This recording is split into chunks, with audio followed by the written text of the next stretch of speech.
Halo, ketemu lagi di channel Kimupeng 212. Apa kabar sahabat-sahabat semuanya? Semoga selalu diberi kesehatan, keselamatan, dan kebahagiaan. Dan sekali lagi doa kita bersama bagi yang memiliki masalah, semoga diberikan kemudahan untuk penyelesaian masalahnya.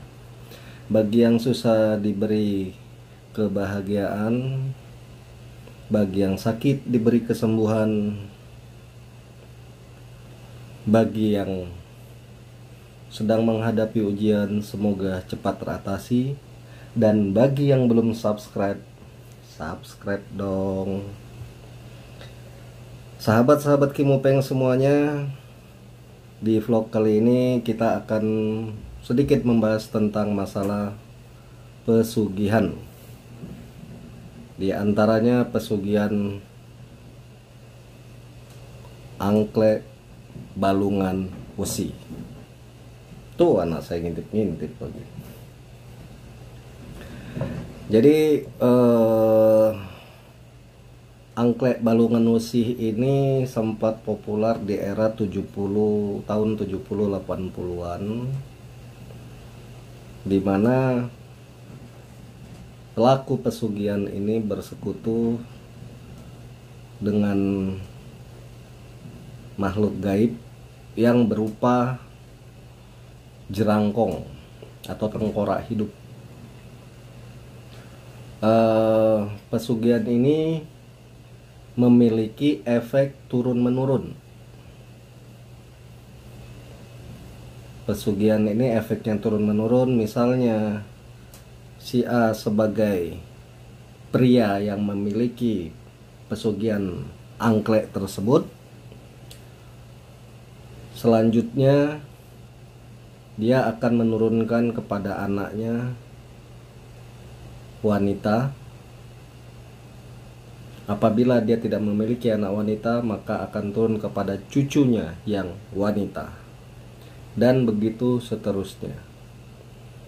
Jadi pesugihan angklek balungan wesi ini dahulu itu banyak yang tirakatan di daerah pesisir pantai, tepatnya di bukit-bukit, di tebing-tebing karang, di wilayah baik pesisir selatan maupun pesisir utara. Sambil merokok biar agak santai. Bagi yang tidak merokok, jangan pernah untuk merokok. Bagi yang sudah merokok, kurangi rokok. Saya kurangi rokoknya.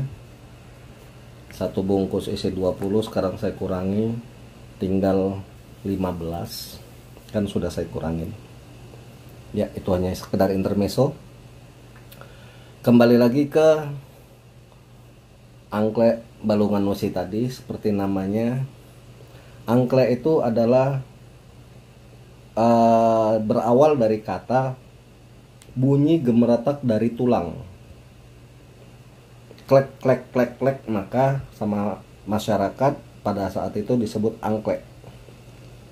Karena setiap dia bergerak, dia mengeluarkan bunyi-bunyian.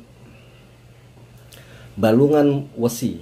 Balungan itu balung, balung itu tulang. Wesi itu besi. Jadi tulang yang seakan-akan terbuat dari besi, saking kuatnya.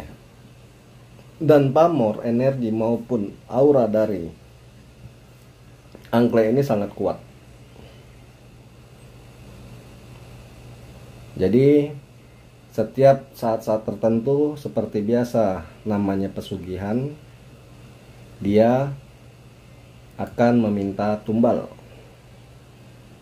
Tumbal berupa manusia, khususnya wanita. Dan pemilik dari angklek balungan wesi ini umumnya akan selalu diikuti dan didampingi oleh tengkorak tersebut di sisi belakang. Wujudnya besar, mungkin hampir mencapai 2 meter, Dan angklek ini sendiri banyak memiliki pengikut. Jadi pengikutnya itu berupa wujud dari ular-ular gaib. Inilah pengikut-pengikut atau anak buah dari si angklek yang dalam menjalankan tugasnya biasanya anak buah dari si angklek inilah yang bekerja. Nah, bagaimana proses angklek tersebut menjadi sebuah pesugihan?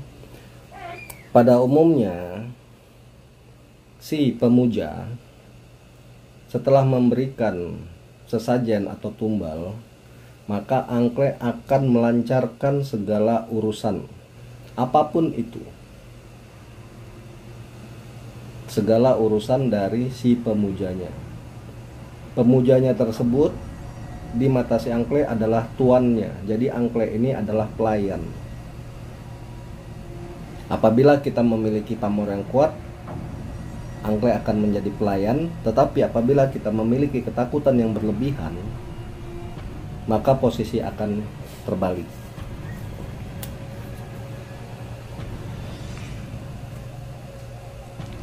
Jadi angklek ini bisa diperintah, sama halnya seperti kita memiliki anak buah, bisa kita perintah. Kemudian karena dia bersifat turun-menurun, ada pertanyaan yang disampaikan kepada saya, bagaimana memutus jalur supaya tidak turun-menurun ke anak, cucu, dan lain sebagainya. Di sini sekilas saya akan jelaskan untuk memutus apapun jenis pesugihan. Apapun jenis pesugihan yang turun-menurun atau berdasarkan warisan. Dari pengetahuan saya secara ilmu hikmah, yang pertama,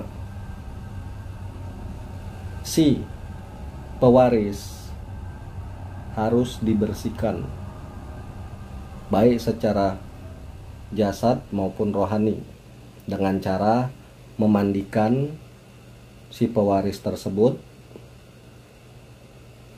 dengan air 7 sumur, dengan air 7 pantai.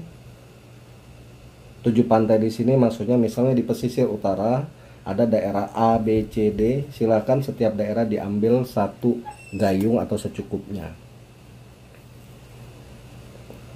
Dan kemudian diakhiri dengan memandikan yang bersangkutan di air tempuran. Air tempuran itu adalah 2 sisi sungai yang bertemu. Setelah proses pemandian tersebut, yang bersangkutan langsung akan diruqyah dengan bacaan-bacaan tertentu. Nah, setelah proses tersebut, selama masa 40 hari, yang bersangkutan harus terus dijaga, baik secara langsung maupun tidak langsung. Dan yang bersangkutan dilarang melakukan segala macam aktivitas. Jadi apabila sahabat-sahabat Kimupeng ada memiliki kenalan, saudara atau siapapun yang memiliki ilmu warisan dan tidak berkenan, silakan tinggalkan di kolom komentar. Insya Allah akan kita jawab. Jadi kedahsyatan dari pesugihan tersebut,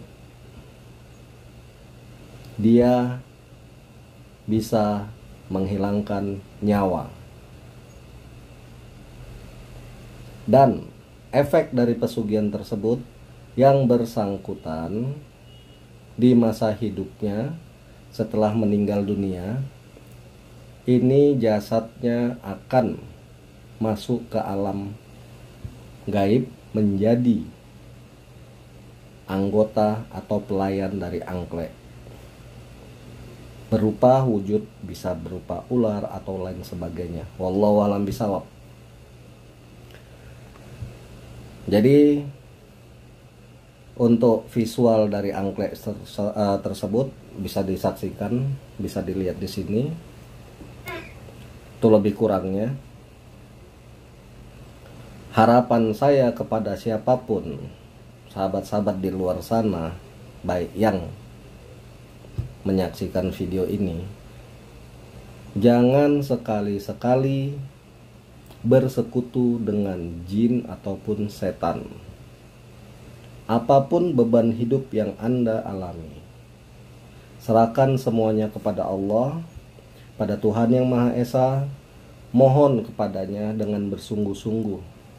Bersujudlah, karena sujud itu walaupun kita sujud di tanah, tapi akan sampai ke langit. Yakinlah setiap masalah yang kita hadapi tetap dibarengi dengan hikmah dan jalan keluar. Jangan pernah putus asa, jangan pernah menyerah dalam hidup, dan jangan berpikir negatif. Serta jangan lupa subscribe. Saya Kimupeng 212. Sampai ketemu di video selanjutnya. Terima kasih untuk terus menonton video kita.